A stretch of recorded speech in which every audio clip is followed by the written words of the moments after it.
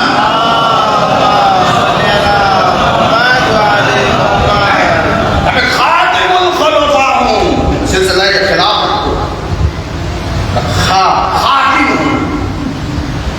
خوش ہو گیا سننے والا، مطلب کی بات سن لیتا نا کہ تو خوش ہو جاتا۔ ہماری مجلسوں کا بھی یہ حال ہے، جو اپنی گوشت اپنے کاموں کو پسند ہے وہ سننے تو بڑے خوش ہو جاتے ہیں، اور جو اپنی پسند نہیں ہے تو کہتے ہیں مولانا صلوات محمد علیہ صلوات پڑھ کے اپنی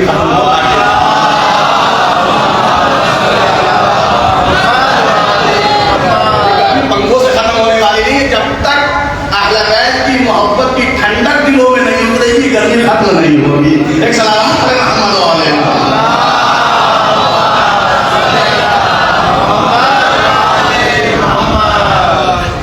ملاحظہ کیا تو خاتم الخلفاء مولا خاتم الخلفاء خلاف جنہیں قرآن نے خلفاء کہا ہے، کیا کون ہے جنہیں قرآن نے خلفاء کہا ہے اور ان کے بنانے کا اعلان کیا ہے؟ علی کی دشمنی میں آیت قرآن کی سمجھ میں نہیں آتی، علی کی دشمنی میں قرآن کی آیات کا مطلب بھی سمجھ میں نہیں آتا۔ تین خلفاء جن کی خلافت کو اللہ نے اپنی طرف سے اعلان کیا قرآن میں، میں بنا رہا ہوں۔ اور ایک منزل تو ایسی آئی کہ جناب موسیٰ نے کہا پروردگار میرے بھائی ہارون کو بنا دے۔ توجہ چاہا پروردگار بجائے کے وزیر امین آپ دی، پروردگار میرے خانوادے سے، میرے اہل سے، میرے خاندان سے میرے بھائی ہارون کو میرا وزیر بنا دے۔ کون کہہ رہا بھائی؟ میں پوچھنا چاہتا ہوں آپ، کلیم اللہ کہہ رہا، علماء نبی کہہ رہا، صاحب شریعت نبی کہہ رہا، صاحب کتاب نبی کہہ رہا ہے، عصے کا مالی خدام جو ہے ان کا نبی کہہ رہا، رسول نبی رسول جو ہے کہہ رہا ہے، وہ کہہ رہا ہے جسے اللہ نے اپنی بارگاہ سے ماں ایسے علی ادائی اور ایسے بلند پایا جو ہے 11 معجزے عطا کیے، وہ نبی کہہ رہا پروردگار میرے بھائی ہارون کو میرا وزیر بنا دے۔ یہ سفارش بتا رہی ہے، مجھے اختیار نہیں ہے۔ ہائے ہائے توجہ نہیں فرمائی آپ نے، مجھے بتائیے اگر اختیار ہوتا معروف صاحب تو کہنا دیتے میرا وزیر ہے، میں ہارون کو اپنا وزیر بناتا ہوں، لیکن دعا کے لیے ہاتھوں کو بلند کرنا بتا رہا ہے، یہ اختیار تو کریم کو بھی حاصل نہیں ہے۔ جب یہ اختیار اللہ نے کلیم اللہ کو نہیں دیا تو شاہد اللہ کو کہاں سے دے دیا؟ ایک سلامات پڑھے محمد علیہ محمد۔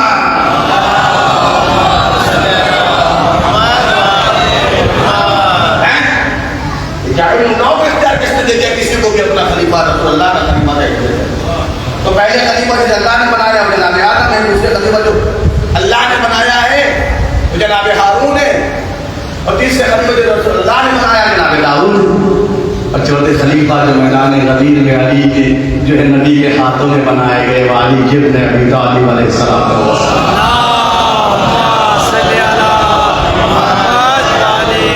شان ملائے کہ مولا متقین علی ابن ابی طالب علیہ السلام پر بلند ترین صلوات۔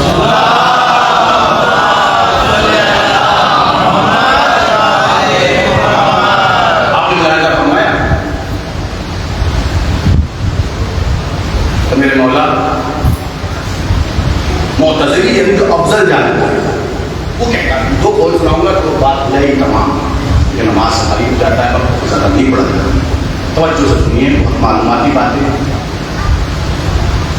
علامہ ابن حبیب معتزلی جس نے 30 جلدوں میں نہج البلاغہ کی شرح لکھی ہے، وہ کہتے ہیں کیا کہنا اس علی کا جس کی فضیلتوں کو چاہنے والوں نے تقیہ کی بنیاد پر چھپایا،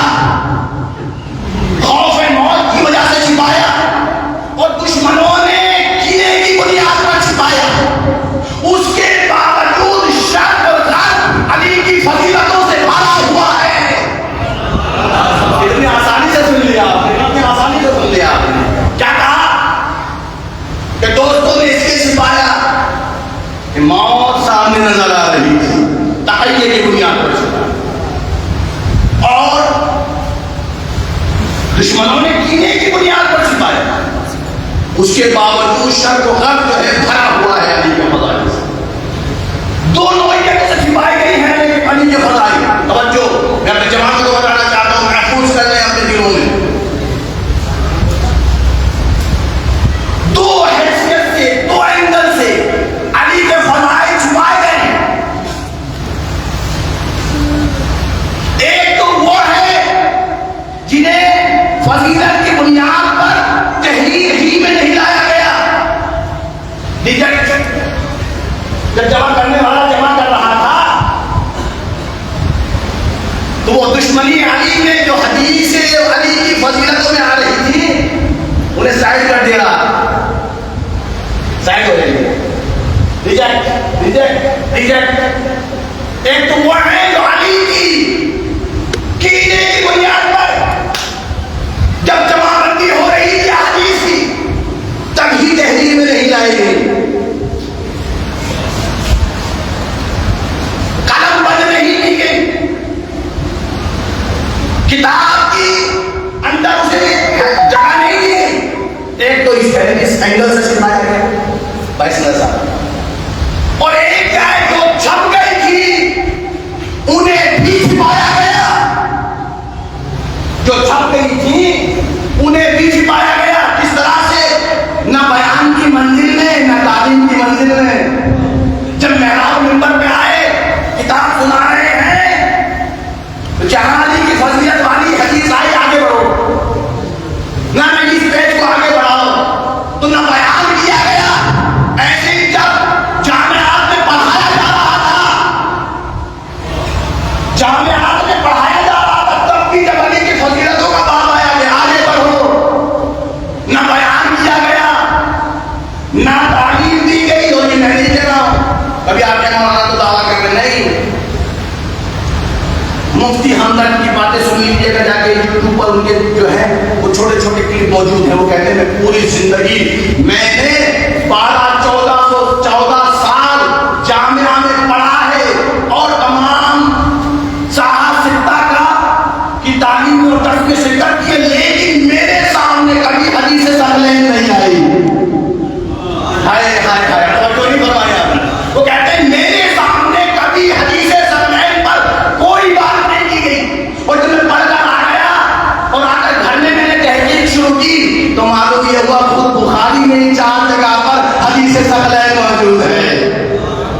اب وہ اتنے مشہور ہو گئے ہیں کہ آپ ثقلین ڈالیے یوٹیوب پر، صرف ثقلین حدیث ثقلین ڈالیے تو 3 4 5 ویڈیو آپ کو مفتی ہمدرد کی مل جائے گی، جو امت سے کہہ رہا ہے بار بار کہ تمہیں ثقلین کے حوالے کیا تھا، تمہیں ثقلین کے حوالے کیا تھا، صحابہ کو بھی ثقلین کے حوالے کیا تھا، صحابہ تابعین کو بھی ثقلین کے حوالے کیا تھا، امت کو بھی ثقلین کے حوالے کیا تھا.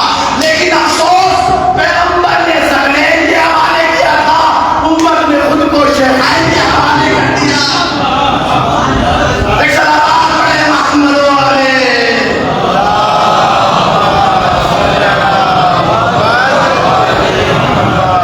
بہت تیزی سے کہہ کے گزر چکا ہوں تاکہ زیادہ کوئی باہر والا متوجہ نہ ہو. وہ کہہ رہے ہیں کہ 12-13 سال میں نے جامعہ میں پڑھا، بڑے بڑے مفتیوں سے درس بخاری لیا، لیکن حدیث ثقلین کو میں نے نہ پڑھا نہ سنا. اس کا مطلب کہ چھپی کو بھی چھپایا گیا. 2 اینگل ہو گئے کہ نہیں؟ ایک تو وہ ہے کہ چھاپا نہیں گیا، ایک وہ ہے جو چھپی بھی ہے تو بھی انہیں چھپایا گیا. اب اندازہ لگائیے کہ دونوں طریقے اختیار نہ کیے ہوتے، دونوں طریقے اختیار نہ کیے ہوتے تو علی کے فضائل کا سمندر کیسا ہوتا، کیسے مجھے مانتا ہوا علی کے فضائل کا سمندر ہوتا. اور دیکھیے دونوں اینگل کو اختیار کرنے کے باوجود امام احمد بن حنبل اپنے دور کے فقیہ امام محدث کہتے ہیں جتنی ذخیرہ احادیث میں حدیثیں علی کی شان میں ہیں کسی صحابی کی شان میں نہیں ہے. توجہ، کیا فرماتے ہیں آپ؟ امام احمد بن حنبل کہتے ہیں ذخیرہ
مناقب علی، امام نسائی کی کتاب تھی، امام نسائی کی کتاب. امام نسائی کے دور کے بہت بڑے محدث، بہت بڑے امام، صحاح میں ان کی کتاب ہے. انہوں نے جب کتاب لکھی تو فضائل میں نہیں لکھی، خصائص میں لکھی. فرق سمجھ میں آیا؟ فضائل کسے کہتے ہیں اور خصائص کسے کہتے ہیں؟ خصائص اور فضائل، فضائل جس میں سب شامل ہو سکتے ہیں. علم کا باب، کرم کا باب، سخاوت کا باب، عطا کا باب، شجاعت کا باب، اس میں سب شامل ہو سکتے ہیں. لیکن خصائص، خصائص کسے کہتے ہیں؟ مخصوص کسی ذات سے کوئی کام ہو اسے خصائص میں شمار کیا جاتا ہے. یعنی وہ خاص فضائل جس میں علی کو تنہا ہے، نہ پہلے کوئی شریک تھا نہ آج تک کوئی شریک ہے. خصائص مناقب علی پر کتاب لکھی امام نسائی نے، اور منبر سے کھینچ کر شام کے ملک میں، ملک شام میں آپ کو قتل کر دیا گیا اسی جرم میں. آپ پڑھیے گا، ذرا پڑھا کریں ان جیسی شخصیتوں کو بھی. یعنی سنت کے بہت بڑے امام، اور انہوں نے اس جرم میں انہوں نے خصائص علوی پر کتاب کیوں لکھی. اس قدر جو ہے وہ یلغار ہوئی، اس قدر جو ہے آپ کی بغاوت ہوئی کہ جب آپ مسجد بنی امیہ میں یہ تمام فضائل پیش کر رہے تھے، آپ کو علی کے دشمنوں نے کھینچا اور کھینچ کر مارا، ہمارا قتل کر. ان کی ڈیمانڈ کیا تھی؟ آپ کی ڈیمانڈ کیا تھی سنیے گا، بس میں تمام کر رہا ہوں. ڈیمانڈ کیا تھی ان کی؟ کیونکہ رہنے والے نساء کے تھے، نساء ایران کا ایک علاقہ ہے، خطہ.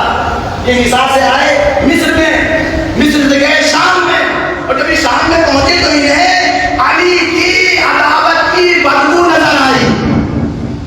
انہوں نے احساس کیا کہ یہاں علی کے کینہ پرور لوگ بہت ہیں، یہاں علی دشمنی رکھنے والے لوگ بہت ہیں. تو انہوں نے کہا کہ میں یہاں رہ کر علی کی شان میں فضائل پر کتاب نہیں لکھوں گا، خصائص علوی پر کتاب لکھوں گا. اور جب کتاب منظر عام پر آ گئی تو اب ڈیمانڈ ہونے لگی کہ بھائی آپ نے علی کی شان میں تو لکھا ہے، ذرا باقی شام کے لیے بھی کچھ لکھ لیجیے، باقی شام کے لیے کوئی حدیث بیان کر دیجیے. تو انہوں نے کہا بھائی میرے پاس تو کچھ بھی نہیں ہے ان کی شان میں، ان کی شان میں بیان کرنے کے لیے کچھ بھی نہیں ہے. ہاں ایک حدیث ہے جو پیغمبر سے سینہ بہ سینہ چلی آ رہی ہے کہ پیغمبر نے جب ان صاحب کو بلایا اور یہ نہیں آئے اور بار بار بلانے پر کہا کہ کھانا کھا رہے ہیں، تو اللہ کے رسول نے ہاتھوں کو بلند کیا اور بلند کر کے کہا اللہم لا تشبع بطنا، اے پروردگار قیامت تک اس کے پیٹ کو سیر مت کرنا. ایک صلوات پڑھے محمد و آلِ محمد.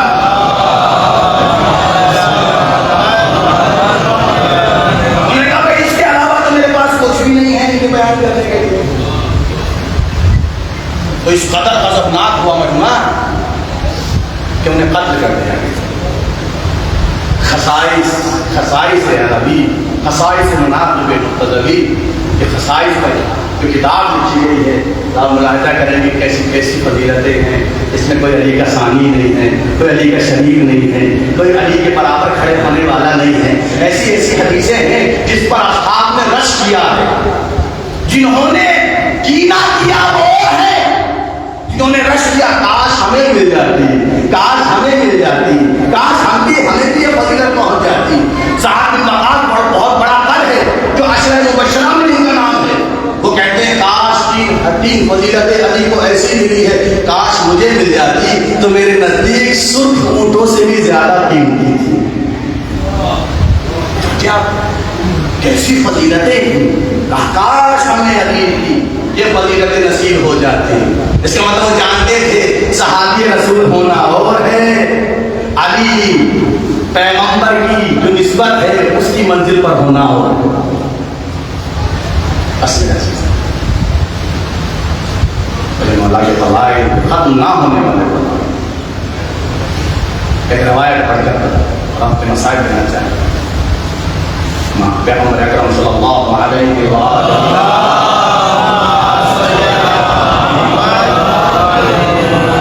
ارشاد فرماتے ہیں کہ جب مجھے ملکوت اعلیٰ کی سیر کرانے کے لیے اللہ نے بلایا،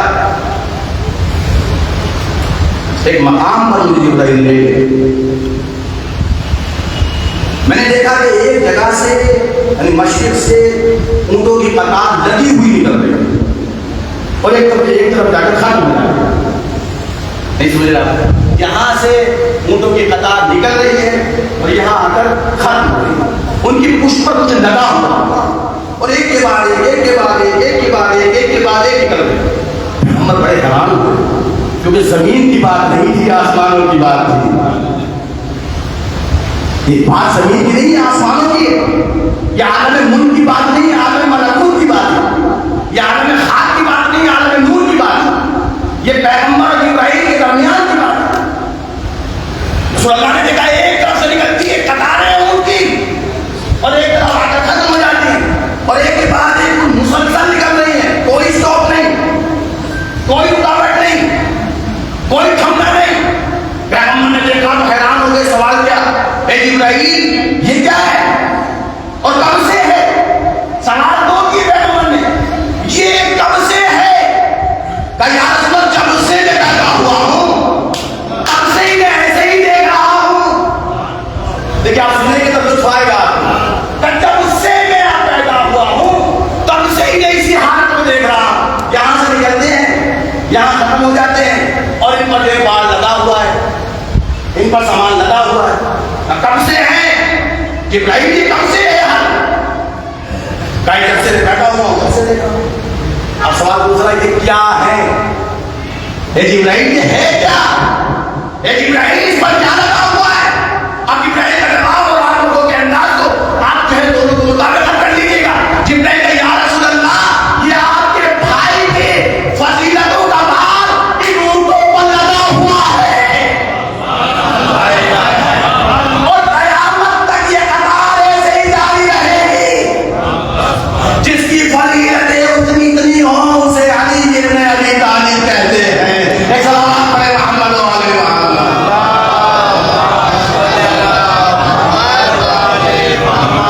اور اسی حدیث کی اور اسی روایت کی تصدیق کرتی ہے وہ حدیث کہ علی کے اتنے فضائل ہیں کہ اگر سمندروں کو روشنی بنائی جائے، کائنات کے درخت کو قلم بنایا جائے اور جنوں انس سے تحریر میں لائیں تو جنوں انس سے تحریر میں نہیں لا سکتے. اللہ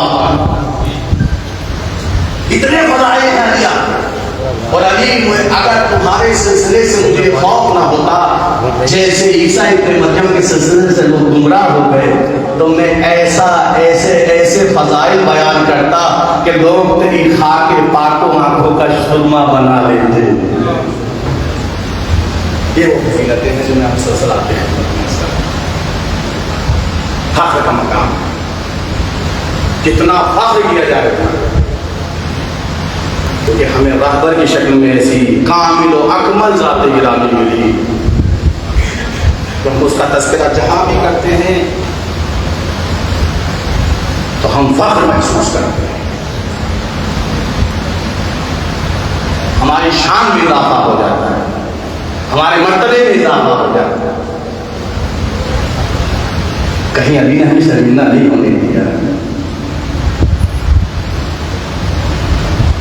مولا متقیان کی خدمت میں آ کر ایک شخص نے کہا مولا آخر کار بادی شام آپ پر بازی لے گیا. جنگ صدیق میں فیصلہ اس کے حق میں ہو گیا. تو مولا آخر کار بازی لے گیا، بڑا سیاستدان ہے. امام نے کہا سیاست نہیں ہے، عیاری و مکاری ہے. کائنات میں اگر کوئی سب سے بڑا سیاستدان ہے تو تمہارے سامنے علی ابن ابی طالب ہے. کیا یاری ہے مکاری ہے؟ مولا آپ کو دھوکہ دے دیا. اب وہ لوگ جو کبھی کبھی کڑنے لگتے ہیں نا، ہمیں دھوکہ پہنچا ہے، ہمیں دھوکہ پہنچا ہے، ہمارا مال مار دیا ہے، ہمارا جو ہے حصہ مار دیا ہے، پورا کر دیا ہے، یہ کر دیا ہے، شکایت کرتے ہیں، شکوہ کرتے ہیں. ان کی تسلی کے لیے ہی میرے مولا کا ایک قول کہا کہ مولا اس نے آخرکار آپ کو دھوکہ دے دیا. تو امام کا الحمدللہ، توجہ، الحمدللہ ہم دھوکہ دینے والوں میں سے نہیں ہیں، دھوکہ کھانے والوں میں سے ہیں. توجہ نہیں فرمائی آپ نے. کیوں؟ اس لیے کہ دھوکہ کھانا ایک نہیں ہے، دھوکہ دینا ایک ہے. ایک دھوکہ دینا ہے، دھوکہ کھانا نہیں. کیوں؟ اس لیے کہ جن کے ساتھ دھوکہ کیا جاتا ہے ان کے دھوکوں کی بھرپائی اللہ کرتا ہے. وہ جو دھوکہ دیتے ہیں وہ یہاں بھی ذلیل ہوتے ہیں، وہاں بھی ذلیل ہوتے ہیں. ایک صلوات پڑھے محمد و آل محمد.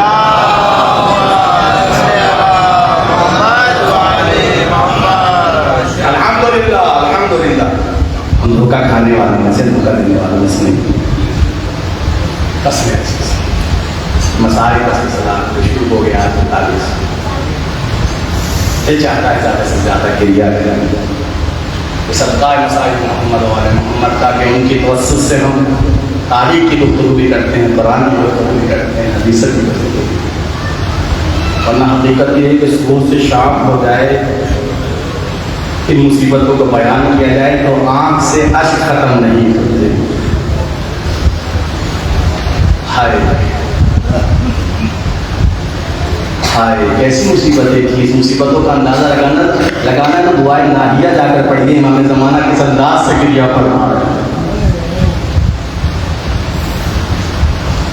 اور جس مصیبت کو ہم آج ذکر کریں گے نا، اس مصیبت پر پڑھا گیا، اس منظر کو یاد کیا ہے. میرے مولا میرے آقا آپ پر سلام، اس وقت جب آپ کے ہاتھوں پہ نظام عصمت تھا اور آپ مطالبہ آپ کر رہے تھے. یہ وہ مصیبت ہے جو بڑے بڑے پتھر دل کو جو ہے وہ نرم کر دیتی ہے. ہائے اس بچے کا قصور کیا تھا، ہائے اس بچے کی ماں کا قصور کیا تھا، ہائے اس بچے پر پانی کیوں بند کیا گیا. میں نے غیر مسلموں کو کی عورتوں کو روتے دیکھا ہے، کیوں؟ اس لیے کہ ماں جانتی ہے ارے ننھا بچہ پانی مانگ نہیں سکتا ہے، دودھ مانگ نہیں سکتا ہے. ماں دودھ پہنچاتی ہے، ماں پانی پہنچاتی ہے، لیکن جس ماں کے سینے کا دودھ خوش ہو گیا ہو، خیموں میں پانی نہ ہو، وہ ماں بچے کو کیسے سیراب کرے. اللہ اکبر اللہ اکبر. خدا کو کوئی حمد دے سوائے ہمیں محمد و آل محمد کے. اللہ اکبر. وقت بھی آیا، خیمے خالی ہو گئے انصاروں سے، خیمے خالی ہو گئے عربا سے. حسین تنہا ہے. ایک ڈیجے بجاتے اور آواز دیتے حل من ناصر ینصرنا، حل من مغیث یغیثنا. اللہ اکبر. کوئی ہے جو ہماری آسا بلند کر رہا ہے. ایک مرتبہ خیمے میں کوڑا میں گریا بلند ہوا. ایک مرتبہ علی کا بیٹا خیمے کی طرف دوڑا اور دوڑ کر زینب جیسے ہی آپ نے آواز استغاثہ کو بلند کیا، ششمار کے نے اپنے آپ کو چھونے سے گرا دیا.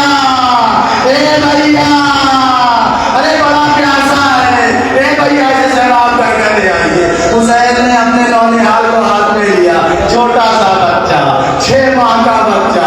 پروردگار جسر کا واسطہ، مومنات کی آگوش کو آباد رکھ، اس آگوش میں ننھے بچوں کو آباد و شاد رکھ. انہیں طول عطا فرما. ماں کیسی ناز برداری کرتی ہے اتنی کم سن بچوں کی. اللہ اکبر. ننھے سے علی اصغر کو آگوش میں لیا. چونکہ تمازت آفتاب بڑی شدید تھی، بڑی شدید دھوپ تھی. ہم سنتے آ رہے ہیں پرانے ذاکروں سے کہ اگر ایک دانا بھی ریگزار کربلا پہ ڈال دیا جاتا تھا تو وہ بھن جایا کرتا تھا. اللہ اکبر. اتنی شدید گرمی. حسین نے بچے کی ٹھنڈک قلب کے لیے، ٹھنڈک جسم کے لیے اپنی اما کے طاقت میں علی اصغر کو سکھا لیا اور موجے اشیا کے سامنے آئے. اے موجے اشیا، ارے اگر میں تمہاری نگاہوں میں مجرم ہوں، ارے میرا یہ بچہ تو مجرم نہیں ہے. ارے اس بچے نے میرا کیا تمہارا کیا بگاڑا ہے؟ ارے میرے بچے کو سیراب کر دو. اللہ اکبر. روایت بتاتی ہے علی کا لال، علی کا لال مطالبہ یاد کر رہا ہے. کوئی کام نہیں کرتا، کوئی کوشش نہیں کرتا ہے. ایک مرتبہ علی کا لال اپنے بچے کی طرف مخاطب ہوا. اے میرے لال، تیرے باپ نے حجت تمام کر دی ہے. اے میرے لال، تو بھی حجت تمام کر دے. جب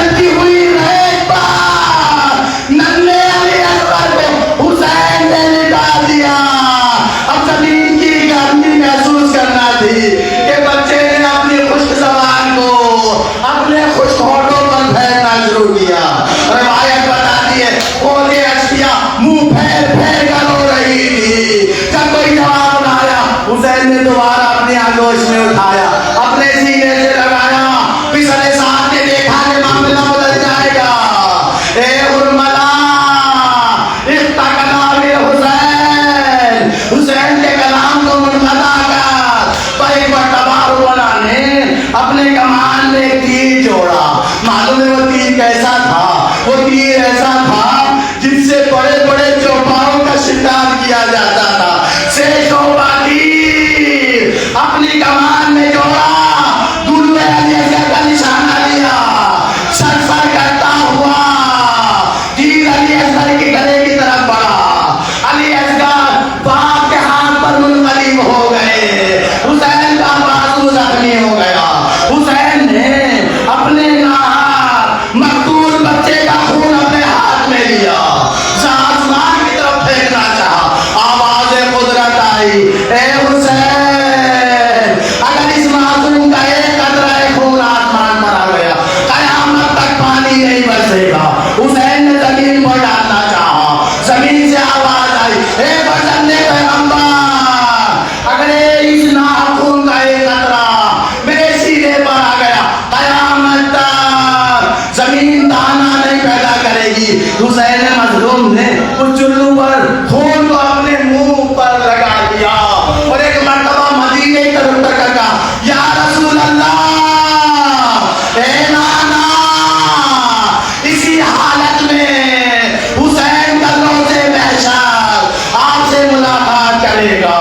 اللہ اکبر. خیمے کی طرف بڑھے عزیزان گرامی, مظلوم حسین پر رونے والوں, اداکار امام مظلوم اس سے پہلے علی اکبر کا لاشا اٹھا چکے ہیں حسین, لیکن جیسے ہی رباط کے خیمے کی طرف بڑھے ہیں تو یہ لاشا اتنا وزنی ہو گیا, کبھی آگے بڑھتے ہیں کبھی پیچھے ہٹتے ہیں. انا للہ و انا الیہ راجعون, رضا بقضائہ تسلیما لامرہ. سوچ رہے تھے ارے ماں کو کیا دکھائیں گے, پانی پلانے لے گئے تھے, ماں ایک بچے کو لہجہ کیسے دے گئی. جیسے ہی رباب آئی ہے تو ایک سوال کیا حسین نے, اے رباب, حسین تمہارے کون ہیں؟ کہا میرے آقا, اے میرے آقا میرے امام ہیں. ارے میرے وقت کے امام, پہ سننا تھا. حسین نے اب آگے دامن کو پلٹا,